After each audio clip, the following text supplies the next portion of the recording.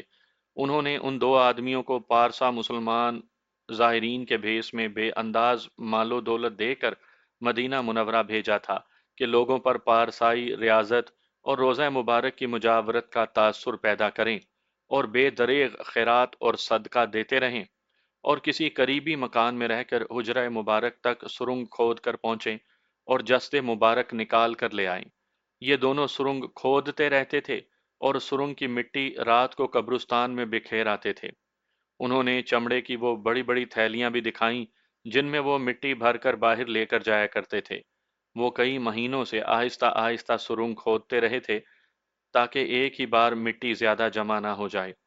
انہوں نے یہ بھی بتایا کہ وہ اتنے خوفزدہ ہو گئے تھے کہ وہ سوچ میں پڑ گئے تھے کہ سرنگ کو آخر تک پہنچائیں یا یہیں چھوڑ کر بھاگ جائیں۔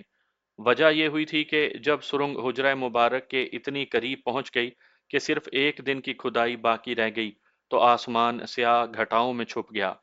بجلی کی چمک اور کڑک اتنی زیادہ تھی کہ زمین ہلتی تھی۔ بعض لوگ کہتے تھے کہ زلزلہ آیا ہے۔ رعد اور باد و باراں کا ایسا طوفان آیا جو اس خطے میں پہلے کبھی نہیں آیا تھا۔ یہ دونوں رک گئے اور سرنگ کو آگے نہیں کھودا۔ اتنے میں سلطان نور الدین زنگی رسول خدا کے اشارے پر آن پہنچا۔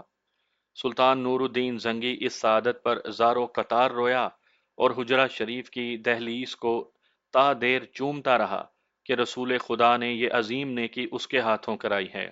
اس نے ان دونوں صلیبیوں کو روزہ مبارک کی دہلیز پر لا کر ہلاک کیا اور ان کی لاشیں شہر سے باہر پھینکوا دیں تاکہ انہیں کتے اور گدھ کھا لیں۔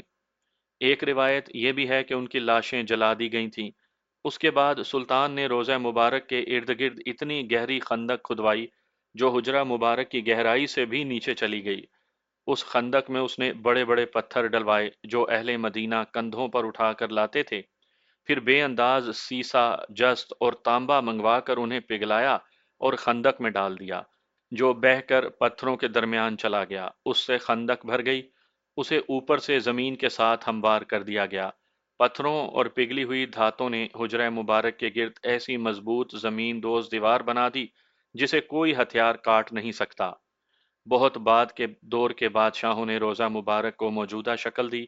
سلطان نور الدین زنگی کی زمین دوز گول دیوار ابھی تک زمین کے نیچے موجود ہے۔ علامہ جمال الدین محمد مطری، انہوں نے بھی یہ واقعہ لکھا ہے۔ انہوں نے یہ واقعہ فقہ علم الدین یعقوب بن ابی بکر سے، جن کے والد محترم مسجد نبوی کے آتش زدگی میں جل کر وفات پا گئے تھے، ان سے سنا تھا۔ انہوں نے لکھا ہے کہ یہ دو صلیبی اندلس سے آئے تھے۔